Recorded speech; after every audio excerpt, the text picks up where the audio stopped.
মই বৰভাৱে অহং সৃষ্টি কৰে। ফ্ৰয়ডে মনোবিশ্লেষণাত্মক তত্ত্বত ইগ' আৰু ছুপাৰ ইগ' নামেৰে মনক তিনিটা ভাগত ভাগ কৰা হৈছে।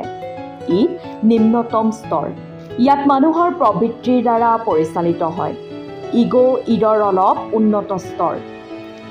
ইড আৰু ছুপাৰ ইগ'ৰ মধ্যৱৰ্তী হিচাপে কাম কৰে।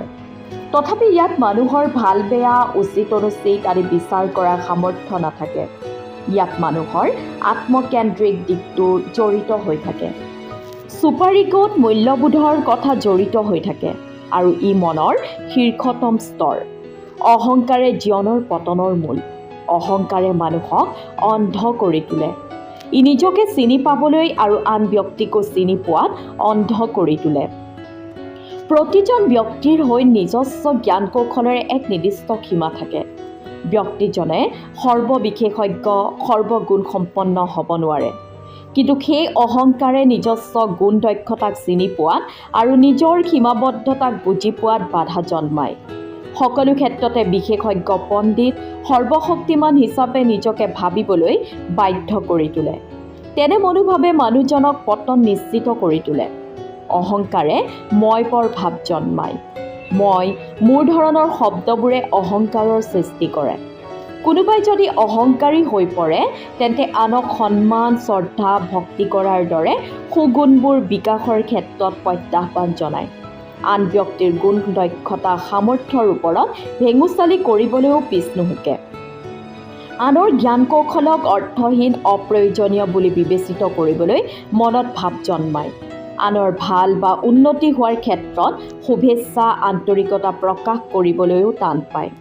কোনোবাই সহায় কৰিলেও তাক ধন্যবাদ এটি জনাবলৈও ইচ্ছা নকৰে। অহংকাৰী লোকক কোনেও ভাল নাপায়। তেওঁক কোনেও শ্ৰদ্ধা নকৰে। তেওঁ সমাজৰ এলাগী হৈ যায়। তেওঁক কোনেও সংগ দিব নোখোজে। তেওঁলোকে সমাজৰ নীতি নিয়মৰ লগত মিলিব নোখোজে। তেওঁলোক সমাজখনৰ লোকসকলক মানুহ বুলি গণ্যই নকৰে। নিজে নপতা ফুকন হৈ সমাজখনত জীৱন নিৰ্বাহ কৰে। সেয়ে ক্ৰমে সমাজখনৰ পৰা ফালৰি কাটি আহে। সমাজখনেও তেওঁলোকক গ্ৰহণ কৰিবলৈ অস্বীকাৰ কৰে।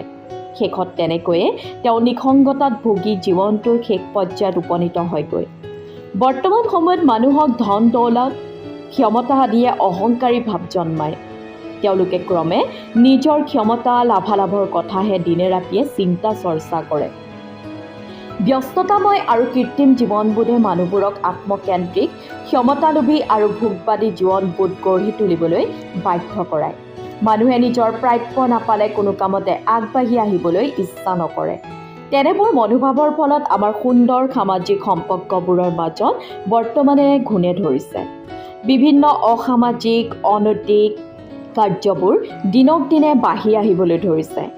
অহংকাৰে মনত ভাল চিন্তা চৰ্চা, সুস্থ মনোভাৱ আদি বিকাশ হোৱাত বাধা জন্মায়। তেনে চিন্তাধাৰাই আমাৰ মনত থকা সুগুণবোৰ বিকাশৰ ক্ষেত্ৰত এক প্ৰত্যাহ্বানমূলক বিষয় হৈ পৰে। কাৰণ তেনে অহংবোধে মানুহক অন্ধ কৰে। নিজৰ ভাল বেয়া, উচিত অনুচিত, ন্যায় অন্যায় ধৰণৰ বিচাৰবোৰ মনলৈ আহিবলৈ অৱকাশ নিদিয়ে। তেওঁলোক নিজক লৈয়ে ব্যস্ত থাকে। নিজৰ মাজতে কেন্দ্ৰীভূত হৈ ধ্যান ধাৰণা কৰ্মবোৰ চলি থাকে। অহংকাৰে এজন ব্যক্তিক এক সংকীৰ্ণ পৃথিৱীত ডুবাই ৰাখে। যিহেতু তেওঁলোক নিজৰ ইচ্ছা অনিচ্ছা, আশা আকাংক্ষাৰ বাদে আনৰটো গ্ৰহণ কৰিব নোখোজে। নিজকে একেবাৰে শুদ্ধ আৰু সৰ্বে সৰ্বা বুলি ভাবি লোৱাৰ পিছত তাৰ নতুনত্ব আৰু মৌলিকতা তথা গঠনাত্মক চিন্তা বিকাশৰ কোনো মনোভাৱ নাথাকে। যাৰ বাবে নিজৰ ভুল ত্ৰুটিসমূহক চিনাক্তকৰণ কৰি তাক পৰিশোধিত কৰাৰ দৰে সুযোগো তেওঁৰ একেবাৰে নাথাকে। অহংকাৰে নিজৰ বিকাশ আৰু প্ৰগতিত তলা লগায় বুলি ক'লেও হয়তো ভুল কোৱা নহ'ব। কাৰণ অহংকাৰে নিজৰ সামাজিক পৰিকাঠামোৰ সম্পৰ্কবোৰ ভাঙি দিয়ে। অহংকাৰে নিজৰ সীমাবদ্ধতা, ভুল ত্ৰুটিসমূহক চিনি পোৱাত আৰু তাক পৰিশুদ্ধি ঘটোৱাত ব্যৰ্থ কৰি তোলে। অহংকাৰে আন ব্যক্তিৰ গুণ দক্ষতাসমূহক স্বীকাৰ কৰি আৰু তাৰ পৰা কিবা শিকি নিজকে সবলভাৱে গঢ়ি তোলাটো বাধা জন্মায়। মই বৰ স্বভাৱে নিজকে এটি সংকীৰ্ণ পৃথিৱীত আবদ্ধ কৰি ৰাখে। অত্যধিক আত্মকেন্দ্ৰিকতাই নিজকে নতুন ধ্যান ধাৰণা, জ্ঞান অভিজ্ঞতা, কলা কৌশল আদিত বিনিময় আৰু আদান প্ৰদানত প্ৰতিবন্ধকতা সৃষ্টি কৰি তোলে। অহংকাৰে ব্যক্তিক সময়ৰ গতিত তাল মিলাই চলোৱাত আৰু গতিশীল জীৱন ধাৰণৰ ক্ষেত্ৰত বাধা আৰোপ কৰে। এই জীৱনটোক সৃষ্টিশীল কৰি তোলে, যাৰ বাবে অহংকাৰী লোকসকলে জীৱনত অপচয় আৰু লোকচানৰ বাদে আন একো লাভজনক সুবিধা আহৰণ কৰিবলৈ সুযোগ নাপায়। মানুহৰ জীৱনটো তেনেই দুদিনীয়া। ধনী দুখীয়া, জাতি বৰ্ণ ধৰ্ম ভাষা লিংগ নিৰ্বিশেষে সকলোৱে এদিন সেই পৃথিৱীখনত এৰি যাবই লাগিব। গতিকে এনেহেন খন্তেকীয়া জীৱনটোত অহংকাৰ কৰি কিবা লাভ আছে জানো? নিশ্চয় নাই। এই জীৱনটোত আমি অহংকাৰৰ দৰে নেতিবাচক আৰু ধ্বংসমুখী দিশটোক গুৰুত্ব দিয়াৰ বাদে সমাজৰ লগত একেলগে মিলিজুলি থাকি ভাল ভাল কাম কৰি আগবাঢ়ি যাব পৰা ব্যক্তি হিচাপে নিজকে গঢ়ি তোলাটোহে আমি চিন্তা চৰ্চা কৰাটো দৰকাৰ।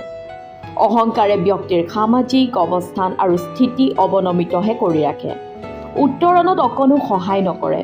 সেয়েহে আমি নিজকে কোনো ক্ষমতা ধন দৌলত আদিৰ দৰে ক্ষণস্থায়ী বস্তুক লৈ অহংকাৰ কৰাটো বাদ দি এক সুস্থ আৰু সামাজিক ব্যক্তিত্বৰ অধিকাৰী মানৱ হিচাপে গঢ়ি তুলিবলৈ বদ্ধপৰিকৰ হওঁ আহকচোন।